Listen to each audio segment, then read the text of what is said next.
Dimples. Nang dahil po sa helmet na amoy mandirigma, nabuo ang isang ideyang nagpabago sa kanyang buhay. Patunay na kahit simpleng idea, basta may diskarte, pwedeng magdala ng tagumpay. At ngayong umaga po, sa Dear Dimples, ito ang sumakses na kwento ng ating letter center. Dear Dimples, ako po si Harold Den Burgos, 25 years old, isang negosyante at inventor. Habang nag-aaral ako sa kolehiyo, dumating ang isang oportunidad na hindi ko pinalampas. Napilitan muna akong huminto sa pag-aaral para sundan ang pagkakataong iyon.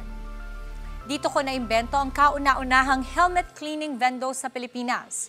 Isang simpleng panlinis sa helmet pero malaking tulong sa aking pamilya, sa mga riders at sa mga motor taxi passengers para iwas amoy at dagdag kita na rin para sa iba nating mga kababayan. At higit sa lahat, ito ang naging daan para maipagpatuloy ang pangarap ng aking ina na makapagtapos ako ng pag-aaral. Nagpapasalamat, Harold.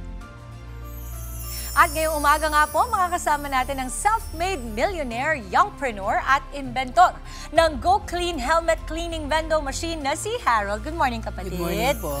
Harold, maraming salamat sa iyong pagpunta ngayong araw na ito. Alam ko medyo maaga, but thank you for coming. Saan ka pa galing yan? I came from Manila lang naman po. Okay. Harold, eto kwentuhan mo kami. Kamusta ang iyong buhay matapos mag-click ang iyong helmet cleaning vendo machine? Well, every day I praise the Lord. Nagpapasalamat ako kasi very overwhelming po yung mga blessings. Hindi lang sa pamilya ko, na-extend na rin pa rin sa ating mga kababayan na gusto rin kumita. Harold, para sa'yo, anong ibig sabihin ng pagiging self-made millionaire? Pera ba ito o purpose ba ito? Well, nauso ngayon no, yung mga nepo baby na tinatawag. Siguro I should say na yung mga millionaires ngayon, yung mga kabataan kagaya ko or self-made millionaire, sila po yung mga walang rich parents, yung mga talagang pinagpatuloy yung pangarap all by their own. Oo, kumbaga parang ang kwento mo ay nagpapatunay na maaari itong mangyari kahit sa mga kapatid natin, na mga kabataan na nakikinig ngayon, at maaaring walang, kumbaga, ako ng bata ko laging sinasabi, ay wala akong mamanahin, kaya kailangan sumigit tayo sa pagtatrabaho. Senior high school graduate ka nang ginawa mo itong helmet cleaning vendo machine. Paano mo at bakit mo naisipang gumawa nito? Well, bukod sa gusto ko ng passive income, as a commuter myself, talagang struggle yung amoy ng mga helmet. The fact pa na pinagpasapasahan ito ng mga iba't ibang tao, nakukuha tayo ng mga germs and viruses, and also yung passion ko into robotics. So, in-incorporate ko lahat yon at yun na nabuo na yung Go Clean Helmet Cleaning Vendo. Oh, ang galing nung idea mo kasi kumbaga one of a kind siya, 'di ba? Marami kasi sa mga kapatid natin ngayon ang talagang nagbabiyahe ng nakamotor, ano? Kaya ito ay isang bagay na talagang malawakan, ika nga ang reach. Kaya nung naisip mo ito, ilang taon ka nun when you thought about it? Senior high ilang taon 'yun? I was 23 years old. Okay, amazing. Ano naman yung mga naging struggle mo bago mo natapos yung prototype ng vendo machine at bago ka makabenta nito? Of course, yung mass production, that was a struggle. Pangalawa, yung of course, pag-cater ng mga orders nila and yung mga pagbigay ng mga demands. Actually, marami po akong nirefund na orders kasi hindi ko ma-meet yung demand. Imagine 65 units a day is insufficient po para masupplyan yung demand ng mga orders. Kaya yun talaga yung number one struggle. Gano'ng kalaki ba ang isang vendo machine? At pag binili sa'yo, usually, isahan lang ba ang kasya sa kanya?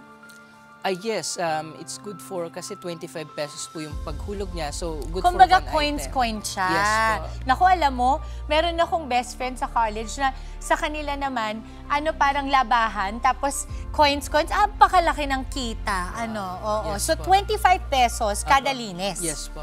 And gano'ng kabilis dapat siya nililinis or gano'ng kadalas? 2 minutes and 30 seconds yung duration ng paglilinis. Pero kasi naglalast yung amoy, 4 days to 1 week eh. So may mga repeating customers tayo. Oo. Ayan yan. Ang cute to kasi parang arcade yung itsura, no? Para siyang palaruan, ika nga. Pero yung sanitation niya, hindi lang ba helmet? Kasi nakikita ko may jacket din. Yes, actually yan po yung bago nating units. It's an all-in-one cleaning vendo. Hindi lang helmet, pati mga jacket, sapatos, and even yung mga bags po. Oo. Dito sa cleaning na ito, anong klaseng paglinis ba ang nangyayari dito? Is it sanitized? Meron ba yung germs ba natatanggal? Ano yung pinapatay nung pinaka-fume sa loob? Well, bacteria po and yung mga amoy talaga. Kasi we have 3 processes. Number 1, yung fogging process. Number 2 is the UVC sterilization made of UV light na NM Blue 0.5 and especially steaming process. So mainit-init yung helmet or yung item pag nilabas po. Oo. So, para sa mga riders natin, nakaka-plus points din kasi yung malinis yung helmet mo at mabango. Kasi syempre, di ba, meron mga nagte-trending na mga video yung pagkalagay. Ayaw na nila. Yes. Parang nag-hold sila ng breath kasi nga may amoy nakukulob, ika nga. Opo. But more than the smell, it's really the kalinisan, no? Na Yes. talagang priority natin dahil ang daming sakit ngayon. Opo. Ano yung laging paalala or payo sa'yo ng iyong ina? Well, of course, kindness. Yun talaga po ang pinamalas niya sa akin. At yun naman yung pinapamahagi ko din, minamanifest ko sa ibang tao. When you talk about kindness, because this is a word na talagang gamit na gamit ngayong mga panahong ito, Yes. because feeling natin may kakulungan doon, lalong-lalo na sa social media. When you talk about that, saan yung nanggagaling from you? For me kasi, empathy is kindness and helping people is kindness. Empathy in the sense na kahit kumikita po ako ng ganito, kumbaga I do not flaunt yung mga ostentatious display kasi may mga kababayan tayo, especially ngayon nagbabagyo. So, maging sensitive tayo, di ba? And of course, yung helping people, so hindi lang pamilya ko yung tutulungan ko, pati na rin yung mga kababayan. Oo, nagiging maingat tayo. Yes. Lalong-lalo na that you are growing your social media presence, Yes. ika nga. Eto, paano nabago ang iyong buhay ng isang vendo machine? Yun nga po, no? Kasi ngayon nag-aaral ako. Ibig sabihin, I self-sustain my studies.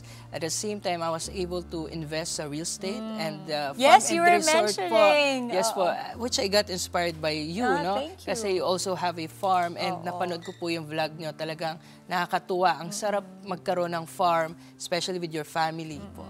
Lalong-lalo na pag bata ka pa. Kasi ang farming, usually dati iniisip natin, pang oldies lang siya. Pero hindi, pag bata pa, mas masarap yan kasi pwede kang magtanim at maaani mo lahat ng kinatanim mo. Siguro ito na lang ako, Harold. Ano yung pinakamensahe mo sa mga kabataang nangangarap na maging katulad mo na may ideya pero natatakot silang magsimula? Well, of course, you have to take a risk. You have to observe the society. There's a lot of problems, no, Totoo. that you can solve and you can make profit with. And of course, huwag panghinaan ng loob kasi ika nga, 'di ba, ang buhay parang utang, araw-araw hulugan. Kumbaga, it's a battle and kung hindi ka pa natatalo, kumbaga hindi ka pa gumagalaw, sabi nga, 'di ba? So, yun po talaga, make a change. Get out of mediocrity, think outside the box, and of course, make profit out of your passion. Kasi hindi tayo papakain ng passion lang. Oh, totoo yun. I agree. Yan ang pinakamagandang nasabi mo, that passion will not feed us. Yes. Totoo yan. Kasi even for my children, lagi yung sinasabing, okay magkaroon ng passion. Pero kadalasan, yung passion mo, hindi ka mapapakain yan. Kailangan you really have to work hard Yes. and fight for your place in this society. Thank you. Kasi maganda yung negosyo mo dahil ito ay negosyo na nakakapag-angat ng estado ng buhay ng mga kababayan natin kahit sa maliit na paraan lang. And you know, making sure na yung mga maliliit na bagay na ginagamit natin ay malinis, mabango, ay already solving one problem at a time. Maraming salamat, Harold. Nakakabilib ka. Maraming Salamat. At sa mga kapatid po natin, gustong i-share ang inyong kwento at inspirasyon, pangarap at laban sa buhay, mag-private message po kayo sa ating official Facebook page sa Good Morning Kapatid. Harold, any social media accounts we can follow you on? Ayan, so you can follow me on Facebook, Harold Den Burgos, even on Instagram and TikTok po. Ayan. Ayan pala, Go Clean Helmet Yes Vendo. po, ayan, go Oo. clean. Iwasan yung mga fake pages kasi ang dami Oh, ang ng dami scam. pala. Nako, Opo. usong-uso. Maraming salamat, Maraming Harold. salamat. Hanggang sa muli, hanggang sa susunod po nating kwentuhan, dito lang sa Dear Dimples. Mga kapatid, Dimples Romana po, maging maalam at may pakialam sa mga napapanahong issue at headlines. Mag-follow na po at subscribe na sa social media pages ng News 5.